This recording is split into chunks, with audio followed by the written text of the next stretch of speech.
سلام وقتان بخیر. اینجا ناحیه 11 شهر کابل، گلوی سیاول خیرخانه است. قسمی که میبینین اینجا هوا قبل از اینکه زمستان آغاز شد و مردم به امی بخاری و صندلی یا مرکز گرمی های خودشان فعال کنن، آب و هواش خیلی ناصاف و آلوده شده که این هم به صحت خود ما، هم به مردم و هم به امی خود محیط زیست ما آسیب بسیار جدی میرسانه.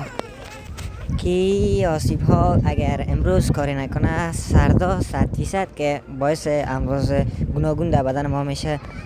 امی بهتر است که ما قبل از اینکه به این بیماری ها مصاب شویم و آب هوای آلوده داشته باشیم امی را پیشگیری کنیم و خواست ما از مردم مایی است که در امی مرکز گرمی هایی که دارن فیلترها نصب کنند تا از آلودگی هوا جلوگیری شود و از طرف دیگه همی مردم که چون اقتصاد بسیار ضعیفی دارن، سوسمی خودتان میفهمید دیگه، از همی دولت ما خواهشمند هستیم که همی نرخ زغال را تا یک حد مناسب کاهش بده که نه برای تجار ما نقص شود به او اندازه و نه مردمی که از این خریداری میکنن با مشکل مواجه شوند.